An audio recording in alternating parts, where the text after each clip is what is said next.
कौन कहता है भगवान आते नहीं, गोपियों की तरह हम बुलाते नहीं। हरे कृष्ण, राधे राधे। स्वागत है आपका मेरे चैनल द रिलीजियस लाइफ में। कान्हा जी की कृपा आप पर और आपके परिवार पर हमेशा बनी रहे। दोस्तों, कल के वीडियो में आपने माघ मास के महात्म के दूसरे अध्याय की कथा सुनी थी। आज के वीडियो में आप तीसरे अध्याय की कथा का श्रवण करेंगे। तीसरे अध्याय में वशिष्ठ मुनि राजा दिलीप को मणि पर्वत का विस्तार से वर्णन बताते हैं। तो चलिए शुरू करते हैं माघ मास के महात्म के तीसरे अध्याय की कथा। राजा बोले, हे भगवान, सब सिद्धियों का निवास स्थल तथा अनेक आश्चर्यकारी बातों से यह पर्वत कितना ऊंचा और कितना लंबा चौड़ा है, सो कहिए। ऋषि बोले, यह पर्वत 36 योजन ऊंचा है, इसकी चोटी 10 योजन चौड़ी है और जड़ में भी 16 योजन चौड़ा है, जो हरिचंदन, आम, मंदार, देवदारू, सरल तथा अर्जुन के वृक्षों से सुशोभित है। काल, अगरू, लवंग के वृक्षों से तथा लता ग्रहों और कुंजों से शोभायमान है, जो सदा फल फूलों से परिपूर्ण रहता है। दुर्भिक्ष से पीड़ित भृगुजी इस सुंदर पर्वत की छटा को देखकर प्रसन्न चित्त हो वहीं पर रहकर कंदराओं, वन, उपवनों में बहुत दिनों तक तप करते रहे। हे राजन, एक दिन उस पर्वत से स्त्री पुरुष का एक जोड़ा उतरकर भृगु ऋषि के आश्रम में आया। दुखी होने के कारण उन्होंने पास आकर मुनि को नमस्कार किया। इनको देखकर भृगु जी सुंदर शब्द बोले, हे विद्याधर, तुम दोनों क्यों दुखी हो? अपने दुख का कारण कहो। ऋषि के ऐसे वचन सुनकर विद्याधर बोला, हे तपस्वियों, मेरे दुख का कारण सुनिए। पुण्य के फल से मुझे स्वर्ग मिला और देव शरीर को मैं प्राप्त हुआ। फिर किस पाप कर्म से मेरा मुख व्याघ्र जैसा हुआ है, इस कारण मुझे शांति नहीं होती, अत्यंत ही व्याकुल रहता हूँ। यह मेरी पत्नी अति रूपवती, मधुर वाणी बोलने वाली, कल्याणी, नाचने गाने में अत्यंत चतुर तथा सब लक्षणों से युक्त है। इसने अपनी कुमार अवस्था में सातों सुर वाली बीणा बजाकर मुग्ध भाव से सुरीले कंठ से गाकर गीत रसाभिज्ञ नारद जी को संतुष्ट किया है।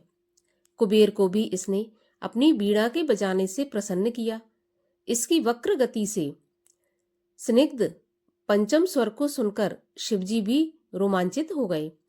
इसके समान स्वर्ग में दूसरी कोई भी श्रेष्ठ नितंबिनी स्त्री नहीं है। कहाँ यह चंद्रमुखी सुंदर स्त्री और कहाँ मैं व्याघ्र के मुख वाला मनुष्य। इससे हे ब्राह्मण, यही चिंता मेरे हृदय को सदा जलाती रहती है। वशिष्ठ जी बोले, विद्याधर के ऐसे वचन सुनकर त्रिकाल दृष्टि भृगु जी हंसकर बोले, हे विद्याधरो, सुनो। कर्म के विचित्र फलों से ज्ञानवान भी मोहित हो जाते हैं। जैसे मक्खी के पैर विषम विष के समान होते हैं, उसी प्रकार कर्म का फल भी दारुण होता है। कभी छोटा सा पाप का फल भी दुखदाई होता है। माघ मास की एकादशी के दिन उपवास करके द्वादशी के न आने से पहले ही तुमने अपने शरीर में तेल लगाया था, इस कारण तुम व्याघ्र के मुख के हुए। स्वच्छ एकादशी के दिन उपवास करके द्वादशी को तेल सेवन करने से प्राचीन समय में राजा पुरूरवा को भी कुरूप शरीर मिला था, जिसे देखकर वह बहुत दुखी हुआ और हिमालय पर्वत पर देव सरोवर के किनारे पर गया। वहां प्रीतिपूर्वक शुद्ध स्नान करके कुश के आसन पर बैठ घनश्याम कमल नेत्रों वाले शंख, चक्र, गदा, पद्म, पीतांबर, कौस्तुभ मणि तथा वनमालाधारी हरि भगवान का राजा ने जितेंद्रिय हो हृदय में चिंतन करके 3 मास तक निराहार रहकर दारुण तप किया। 7 जन्मों के तप के बराबर भगवान विष्णु राजा के थोड़े से ही चिंतन से प्रसन्न हो गए। माघ की शुक्ल पक्ष की द्वादशी को मकर के सूर्य में भगवान ने प्रसन्न होकर अपने शंख से राजा को पवित्र किया और उसको तेल लगाने की बात याद कराते हुए भगवान ने उसे बहुत ही सुंदर रूप दिया, जिसके रूप को देखकर देवनायिका उर्वशी भी उसे चाहने लगी। इस प्रकार वर पाकर राजा अपने पुर को चला गया। हे विद्याधर, इस तरह की कर्म गति को जानकर तुम दुखी क्यों होते हो? यदि तुम इस दैत्य रूपी कुरूपता को छुड़ाना चाहते हो तो पुराने पापों को नष्ट करने वाली मणिकूट नदी के पवित्र जल में माघ मास में स्नान करो, जहाँ ऋषि, सिद्ध देवता इत्यादि निवास करते हैं। मैं तुमको इसकी विधि बताता हूँ। तुम्हारे भाग्य से माघ मास आज से 5वें दिन ही आएगा। पौष माह की शुक्ल पक्ष की एकादशी से लेकर माघ मास की शुक्ल पक्ष की एकादशी तक 1 महीना पृथ्वी पर शयन करना और निराहार रहकर त्रिकाल स्नान करो। सब प्रकार के भोगों का त्याग करके और जितेंद्रिय रहकर तीनों समय विष्णु भगवान का पूजन करने से तुम सब पापों से छूट जाओगे। द्वादशी के दिन स्नान करने से पवित्र होने पर मैं द्वादशी के शुभ दिन में आकर अपने तपोबल से तुम्हारा मुख कामदेव के समान सुंदर बना दूंगा। हे विद्याधर, अब तुम इस वरवर्णी के साथ सुखपूर्वक क्रीड़ा करो। माघ मास के प्रभाव को जानकर सदा माघ स्नान करो। हे राजेंद्र, इस तरह सर्वज्ञ महात्मा भृगु जी ने विद्याधर को एक गाथा और सुनाई। माघ स्नान से विपत्ति तथा पापों का नाश होता है, जो सब यज्ञों से भी बढ़कर है और सब तरह के दान के फल को देता है। हे विद्याधर, यज्ञों के योगों से तीव्र तप से माघ मास अधिक गरजता है।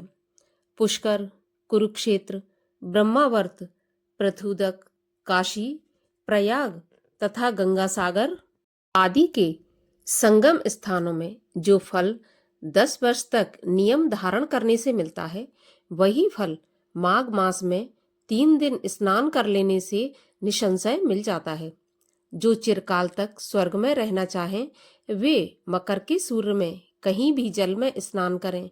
हे राजेंद्र, आयुष्य, आरोग्य, संपत्ति, रूप, कल्याण और गुण प्राप्ति के इच्छुक व्यक्ति को पाप और दरिद्रता से डरने वाले मनुष्य को दरिद्रता, पाप और दुर्भाग्य रूपी कीचड़ को धोने के लिए माघ स्नान से बढ़कर और कोई उपाय नहीं है। माघ स्नान चाहे श्रद्धा अथवा अश्रद्धा से कैसे भी किया जाए, पूरा फल देता है। बिना कामना के या कामना से जहां कहीं भी घर के बाहर जल में माघ स्नान करने वाला इस लोक और परलोक में कभी दुख नहीं पाता। महीने के दोनों पक्षों में चंद्रमा के घटने और बढ़ने की तरह पाप नष्ट हो जाते हैं और पुण्य बढ़ते हैं। खान में अनेकों प्रकार के रत्न पैदा होने की तरह पुत्र, पौत्र तथा संपत्तियां बढ़ती जाती हैं। जैसे कामधेनु समस्त कामनाओं को और चिंतामणि सब चिंतित फलों को देता है, उसी प्रकार से माघ स्नान सब मनोरथों को अवश्य पूर्ण करता है। जैसे सतयुग में तप करने से तथा त्रेता में यज्ञ करने से जो पूर्ण फल प्राप्त होता है, वही फल द्वापर और कलयुग में माघ स्नान से प्राप्त होता है। हे भूपति, सभी वर्णों तथा सभी आश्रमों को माघ स्नान धर्म की धारा अवश्य बरसाता है। भृगु जी के वचन सुनकर विद्याधर ने उसी आश्रम में रहकर माघ महीने में उनके साथ पर्वत के झरने के सरोवर में विधि पूर्वक अपनी स्त्री के साथ स्नान किया। भृगु जी की कृपा से विद्याधर देवमुख हो जाने से पत्नी सहित जब मणि पर्वत पर आनंद से रहने लगा, तब प्रसन्न चित्त होकर उस पर अनुग्रह करके भृगु जी विंध्य पर्वत पर आए और विद्याधर का मुख कामदेव के समान सुंदर करके वह नियमों से छुटकारा पाकर विंध्य पर्वत से उतरकर अपने शिष्यों के साथ रेवा नदी के तट पर अपने आश्रम में आए। यह माघ महात्म संपूर्ण भवनों का सार है। हे राजन, द्विजवर भृगुजी द्वारा विद्याधर को कहा गया इस महात्म को जो नित्य सुनता है उसको देवताओं के समान संपूर्ण कामनाएं प्राप्त होती हैं। तो तीसरे अध्याय की कथा आपको कैसी लगी कमेंट बॉक्स में जरूर बताइए, और अगर अच्छी लगी हो तो एक लाइक तो अवश्य कर दीजिए। इसके साथ ही चैनल को सब्सक्राइब करके बेल आइकन को प्रेस कर लीजिए। अब हम मिलते हैं अगली कथा में, तब तक के लिए हरे कृष्ण।